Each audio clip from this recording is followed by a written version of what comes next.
성도님들, 의도한 것은 아닌데요, 이상하게도 요즘은 설교를 시작하면서 질문을 던지면서 시작하는 경우들이 많더라고요. 그래서 오늘도 역시나 질문 하나 던지면서 설교를 시작해 보려 합니다. 자, 성도님들, 만약에 하나님께서 우리 성도님들에게 정말 엄청난 능력을 주셔서, 어마어마한 능력을 주셔서 그 능력으로 무엇이든지, 그 어떤 것이든지 다 가질 수 있다면 우리 성도님들께서는 무엇을 가지고 싶으십니까? 지금 떠오르시는 것, 이것이 정말 꼭 필요한 것이라면 특별히 올 한 해 하나님께서 그 소원 다 이루어 주시기를 주님의 이름으로 축원합니다. 그런데 하나님, 저 남편 저거, 저 원수 저거, 이러시면서 새로운 남편이나 새로운 아내를 원하시면 큰일 납니다. 참 곤란합니다. 이 목사도 그런 거 기도 못 해드립니다. 그러니 우리 성도님들의 모든 소원이 하나님의 뜻에 합당한 것, 그것이 되어서 하나님의 타이밍에 정확하게 이루어지기를 주님의 이름으로 축복합니다. 그러면 질문으로 다시 돌아와서, 제가 실제로 몇몇 분들에게 하나님께서 우리에게 무엇이든지 어떤 것이든지 다 주신다고 했는데 그중 딱 한 가지만 고르라 라고 한다면 무엇을 선택하시겠습니까? 라고 질문을 해봤습니다. 근데 여러 가지 다양한 대답들이 있는데요, 그 중에서도 많은 분들이 대답하신 공통적인 대답이 있었습니다. 참 신기하죠? 공통적 대답, 바로 시간이었습니다. 시간. 젊은 사람들은 너무 바빠서 혹은 일이 많아서 여행이라도 갈 여유가 필요해서 시간이 필요하다라고 했지만, 연륜이 있으신 분들은 그 이유가 좀 달랐습니다. 바로 한 번쯤 그때로 다시 돌아가고 싶다, 한 번쯤 새로 시작해보고 싶다 라는 것이었습니다. 그때 그 일을 되돌릴 수만 있다면 내 인생 과연 어떻게 되었을까 라고 생각하는 거죠. 그때 조금만 더 열심히 했더라면 어떻게 되었을까, 그때 그 실수를 하지 않았더라면 어떻게 되었을까 하는 이런 아쉬움들이 진하게 남아있기 때문입니다. 예전에 제가 시흥교회, 그러니까 우리 교회에서 담임 목사를 막 했을 때 어느 목사님 한 분을 인사드리러 찾아뵌 적이 있었습니다. 이 목사님은요, 성도님들께 참 많은 사랑을 받으셨고 이제 몇 달 뒤면 영광스럽게 은퇴를 앞두고 계시는 분이셨는데, 그분께 인사를 하러 갔더니 그분이 저한테 이런 말씀을 하시는 거예요. 본인은 담임 목회를 평생 처음 해봐서, 그렇죠, 다 누구나 담임 목사 처음 하는 겁니다. 근데 잘 몰랐던 것이 많은데 김 목사처럼 새로 시작할 수 있다면 내가 잘할 수 있을 것 같다, 이렇게 이야기를 하신 거예요. 그러시면서 저에게 이런저런 이야기를 해주시는데, 그 이야기를 쭉 들어보니 어떤 이야기를 하시냐, 특히 그때 그런 선택을 한 것은 정말 하나님의 은혜였던 것 같다, 아니면 반대로 그때 이런 선택을 했더라면 어떻게 되었을까 하는 이야기를 저에게 참 많이 해주셨던 그런 기억이 있습니다. 공지영 작가님이 쓰신 유명한 책이죠. 우리들의 행복한 이야기, 행복한 시간이란 책에도 보면 이런 글이 나옵니다. 사람도 나무처럼 1년에 한 번씩 죽음 같은 긴 잠을 자다가 깨어나면 좋겠다는 생각이 들었다. 그렇게 깨어나 연두잎 새이파리와 분홍빛 꽃들을 피우며 처음부터 다시 시작하면 좋을 것 같았다. 마치 사람도 나무처럼 됐으면 좋겠다는 거죠. 가을에는 다 묵은 잎사귀들 다 떨어내고, 겨울에는 겨울잠 푹 자고 일어나서 봄이 오면 새로운 이파리들, 새로운 꽃들을 피워내는 것처럼 그렇게 새롭게 시작할 수 있다면, 새로운 시작을 할 수 있다면 정말 좋겠다라는 겁니다. 그만큼 새롭게 시작할 수 있는 기회가 있으면 참 좋을 텐데 라는 이 마음의 갈망이요, 누구에게나 다 존재한다라는 겁니다. 그런데 성도님들, 오늘 본문인 민수기 33장에는 이스라엘 백성들의 새로운 시작에 관한 내용이 기록되어 있습니다. 즉 430년간 그 길고도 고통스러웠던 노예의 삶을 끝내고 이제 출애굽을 통해 새롭게 시작하려는 이스라엘 백성들의 여정이 쫙 기록되어 있는 겁니다. 그러기에 민수기 33장을 보시면 어디를 거쳐 왔는지 쭉 기록이 되어 있고요. 또 지금까지 어디 왔는지에 대한 여정이 짧게 이 지명들로 기록되어 있는 걸 볼 수 있습니다. 그래서 오늘 본문 앞에는 람셋, 숫곳, 에담 등 이런 곳을 거쳐왔다라고 하고요. 오늘 본문 뒤에는 이제 앞으로 가게 될 믹돌, 마라, 엘림 등등 이렇게 지명 위주로만 짧게 다 기록되어 있습니다. 그래서 사실 민수기 33장은요, 성경 읽을 때 가장 지루한 부분 중에 하나입니다. 내가 성경 일독해야지 라고 새해에 마음 먹고 성경 읽기 시작하면 중간에 고비가 오는 부분이 몇 군데 있는데 그 중에 하나가 바로 민수기 33장 이쪽 부분입니다. 그냥 지명만 계속 나오거든요. 이름도 모를 지명만 계속 나오는 겁니다.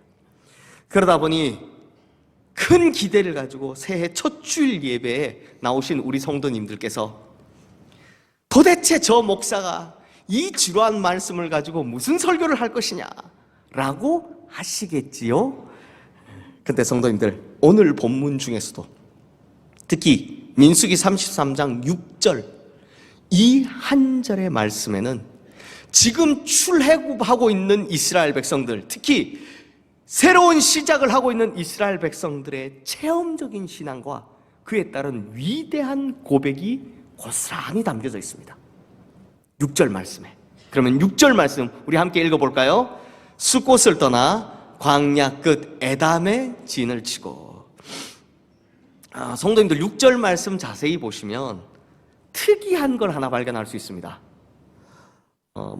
에담이라는 지명 앞에만 다른 지명들에서는 찾아볼 수 없는 특이한 수식어가 하나 붙어 있다라는 걸 발견할 수 있습니다. 뭡니까? 광야 끝 에담이라는 겁니다. 근데 성도님들, 뭐가 좀 이상합니다. 뭐가 이상한지 한번 잘 생각해 보십시오. 지금 이스라엘 백성들요, 지금 이 이스라엘 백성들이 출애굽하고 있습니까? 들애굽하고 있습니까? 아니, 애굽 밖으로 나가고 있습니까? 아니면 애굽으로 들어오고 있습니까? 나가고 있죠. 출애굽을 하고 있습니다. 그러니까 출발지가 애굽인 거죠. 그래서 람셋에서 출발해서 이제 숫곳을 지나 지금 에담까지 왔다라는 겁니다. 그리고 본문 아래 8절을 보시면 바다 가운데를 지나라는 걸 보면 아직 홍해 바다를 건너지 않았다라는 걸 알 수 있습니다. 그러니 성도님들, 에담은 아직 홍해 바다 건너기 전이니까 아직 이스라엘 백성들이 애굽 땅 안에 있다라는 겁니다. 우리식으로 하면 서울에서 출발해서 대전 찍고 지금 저 끝인 부산쯤 가 있다라는 겁니다. 그러면 이상하죠? 이상하죠? 홍해 바다를 건넌 후 광야로 들어가야 하는 이스라엘 백성들 입장에서 정확하게 표현하자면 에담은 광야 끝이 아니라 광야의 시작이 맞죠. 광야로 들어가는 데니까요. 그렇잖아요. 에담을 넘어가야 광야가 나온다면 에담은 광야 끝이 아니라 광야를 향해 나가기 위한 출입문인 겁니다. 나가는 문인 겁니다. 출발점이니까요. 그런데 왜 성경은 이 에담에다 광야 끝이라고 써놨는 걸까요? 그렇죠. 이상하죠. 여기엔 이유가 있습니다. 먼저 이건 애굽의 지명이기 때문입니다. 언어학자들의 연구에 의하면 에담이라는 지명의 뜻은요, 벽 혹은 요새라고 합니다. 그리고 지리학자들이 이 에담의 현재 위치가 어딜까 하고 연구를 해봤더니 추정컨대 이집트 해안가에 쫙 이어져 있는 방어 요새들 중에 하나였을 것 같다라고 이야기합니다. 그렇다면 애굽 사람들 입장에서, 이집트 사람들 입장에서는 에담이라는 곳이 어떤 곳입니까? 광야로 나갔다가 이제 돌아오는 길에 애굽으로 들어오는, 즉 고향으로 들어오는 국경이자 출입문이 맞지요. 그러니 광야로 나갔다가 애굽으로 돌아오는 이집트 사람, 애굽 사람 입장에서는 에담을 보면 야, 이제 광야 끝났다, 이제 내가 집으로 돌아왔구나, 드디어 애굽으로 왔구나 해서 광야 끝이라는 별칭을 붙여놨다라는 겁니다. 누구 입장에서? 이집트 사람, 애굽 사람 입장에서. 하지만 성도님들, 이건 애굽 사람 입장이고 지금 이스라엘 백성들은 반대잖아요. 지금 이스라엘 백성들의 입장에서는 광야로 나가는 거니까요. 그러면 광야 끝이 아니라 광야의 시작이 맞죠.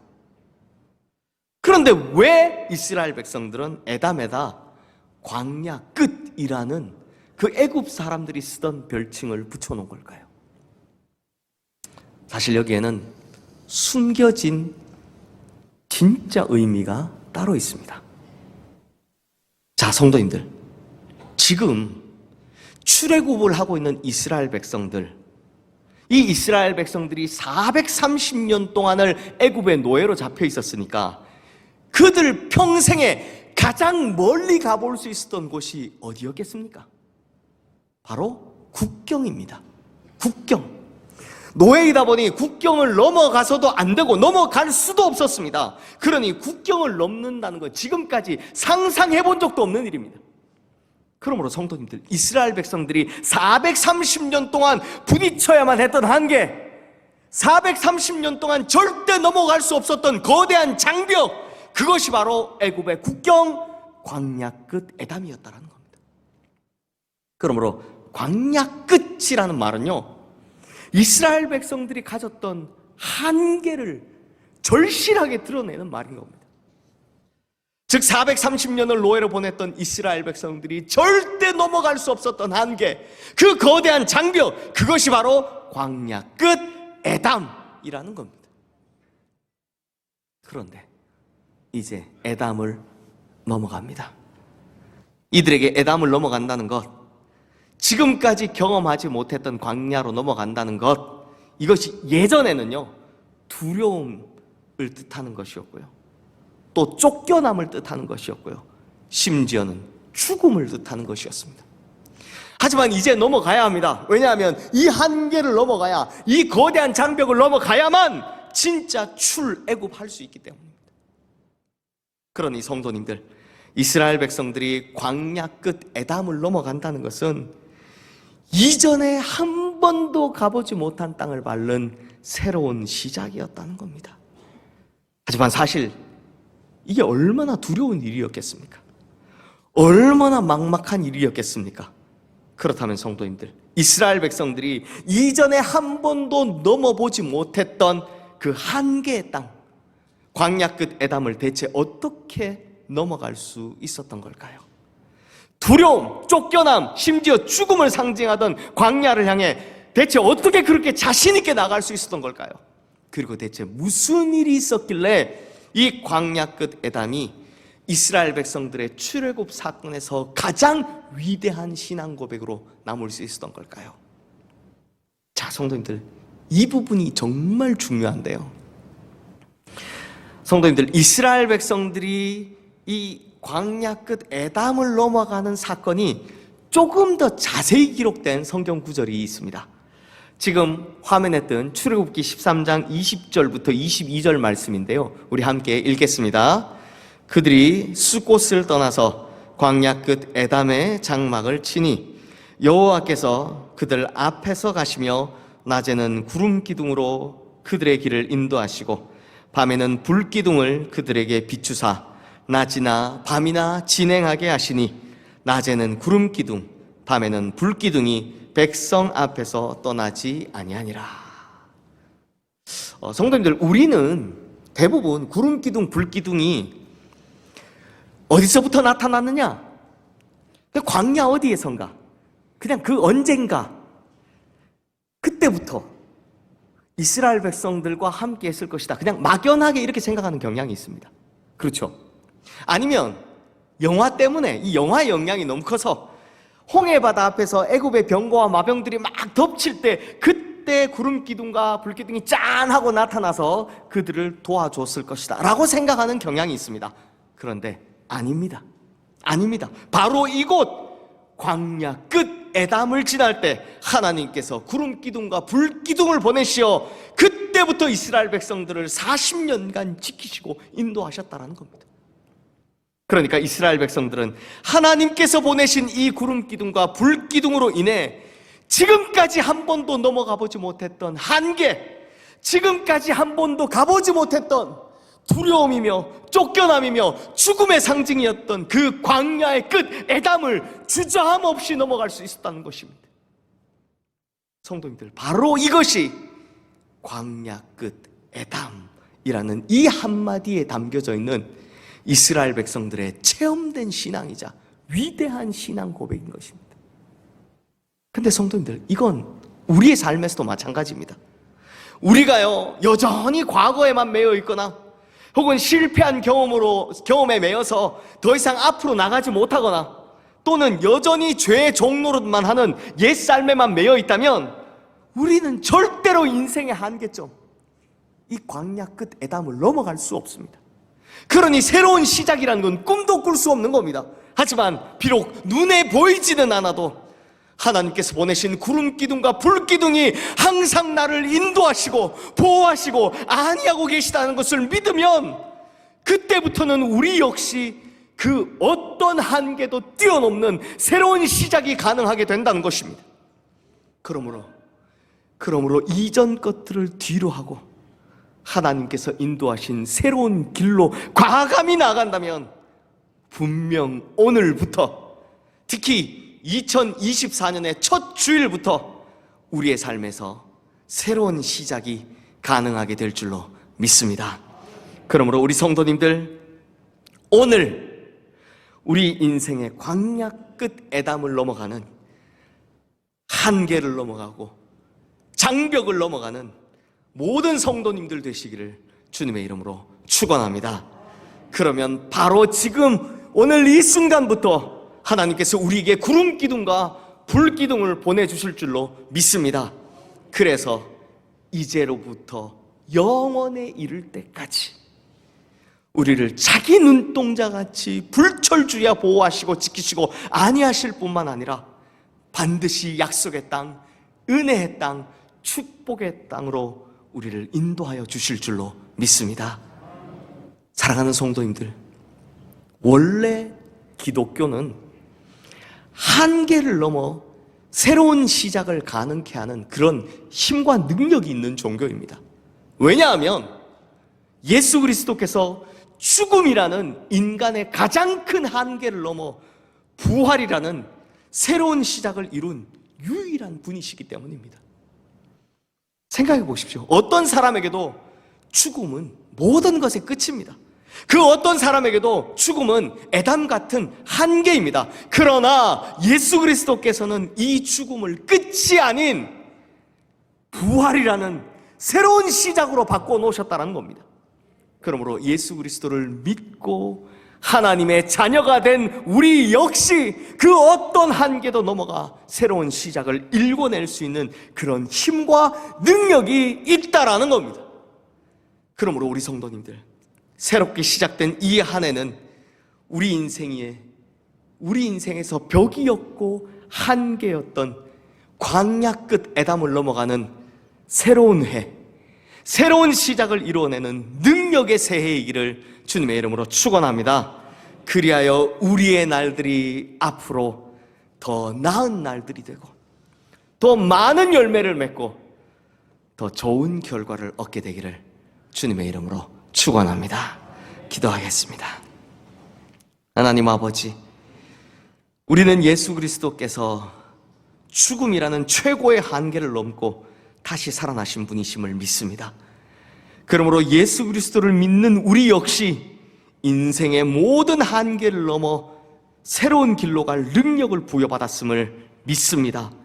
그리고 특별히 하나님께서는 우리가 한계를 넘어갈 때 두려움과 떨림을 이겨내도록 또 길을 잃지 않도록 구름 기둥과 불 기둥을 보내주심으로 항상 우리를 인도하여 주시는 분이심을 믿습니다.